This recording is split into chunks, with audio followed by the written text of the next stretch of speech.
Hey Aries, welcome to Peaches by Starlight Tarot. This is your monthly reading for June, and I have it broken down as a week to week thing. So we're going to start with your central theme for the month of grounding. So June can be a month during which you can really connect to the earth, to learn from this world of duality, and to recognize that you're an extension of the earth, a flower of it, and not something separate. Like I think Alan Watts used to say, the universe peoples, like a plant that flowers, the universe peoples. Also, a side note, if it's something that you're into, it would be a great time to look into the root chakra and some balancing exercises and some of the things that they recommend for that. I'm not an expert, but it's just something to look into if you're looking for the practical side of things. So for the first week, you have Death with the Ace of Pentacles, and this feels to me like treasure or a gift being washed ashore.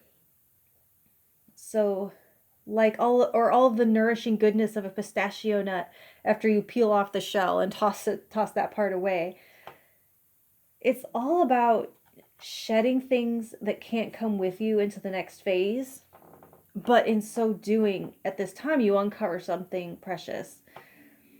And while these are general readings, there is someone out there, someone like not in your immediate family or particularly close to you, who you wouldn't expect anything from, who has passed recently. They could have left you something surprising. It's like nothing valuable, but somehow it's exactly what you needed to start something new. So it's not predicting a death or anything, but it's like if this is you, if you know what I'm talking about, this has already happened. But the gift could be appearing at this time.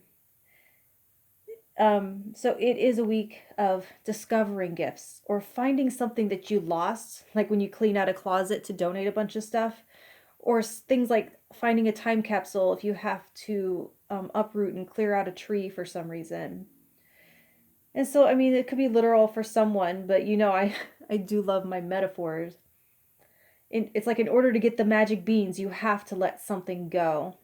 And while the Ace of Pentacles can mean so many non-tangible items in many readings, with grounding as your theme, kind of as the umbrella of the whole month, it may very well be an object or something of the earth. I'm thinking like along the lines of cash for junk cars, or exfoliating energy, getting an exfoliating facial of some kind, that kind of stuff. So for the second week of June, you have the Four of Cups, the Queen of Wands.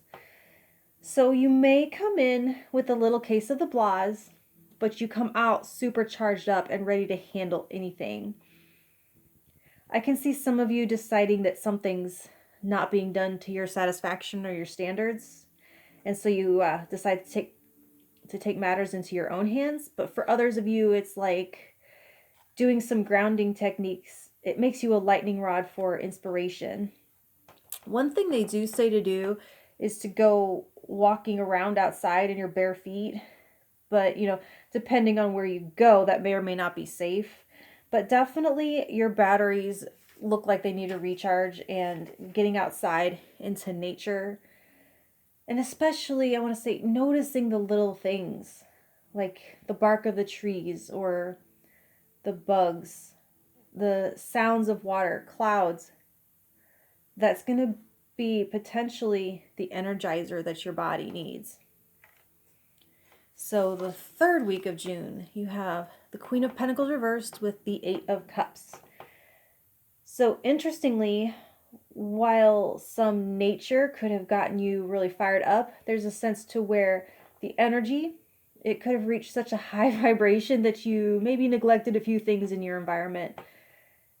Like some household chores got overlooked, or maybe you could forget to pay a bill even though you totally had the money, or indulged in a few things that are, you know, fun from time to time, but they're unhealthy as habits, right? So I feel like maybe that Queen of Wands, she could have gotten a little carried away and overspent, and then this is the week where you're feeling a little bit of that pinch.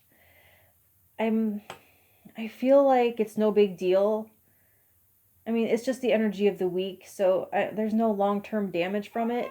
And sometimes we really do need to enjoy becoming immersed in a creative project, canoodling with the person you love, or pursuing whatever it is that lights us up. So I would say don't let a little mess or a tight belt get you down, because tomorrow's a new day. And the daily life, the admin stuff, that's always going to come around. It's always going to be there, and you're going to be better at it sometimes than others. And if it got neglected because you were really on fire for something, I'm not seeing a big problem. It's our nature to move towards emotional fulfillment. And so I see the next step actually being figuring out how to balance these queens out. It's like creating a grounded foundation, healthy habits that can kind of run on automatic pilot. They're what make it safe and possible to reach for more emotion and passion related goals. So put some thought into little ways to do that for yourself, to create your solid platform from which to launch that kind of energy. And then for the 4th week of June, you have the 6 of Cups in reverse with the Knight of Cups in reverse. So I can see the potential for feeling extra sensitive at this time, vulnerable, particularly around what feels like what you see as a lack of kindness out in the world. Karens, everywhere's Karens. Like, why are people acting this way? What is the matter with some people? Where's everyone's heart gone? I do feel like staying rooted in your own physical reality can be protective around this. What almost may look like cruelty in some cases. So I don't feel like it's directed at you, but I feel like you may be observing things or feeling like the energy in the world. It could be stirring up or triggering some challenging memories. It might be a good time to, while you're clearing out things, go through some old photos and journals and recollect some actually of the very real kindness in your own life. And check some of your harder stories for false narratives too. Unless you feel like that's like getting into dissociative territory, then ignore that, I guess. But it's going to be extra important to be kind to yourself so that you don't start reflecting this back out. Because that's kind of what's happening, is that people are reflecting what they see. So start with you. Be kind to yourself that week, okay? So if you want to hear what I have for you in July, like, share, and subscribe, and all that good stuff. And I will talk to you then. Thank you.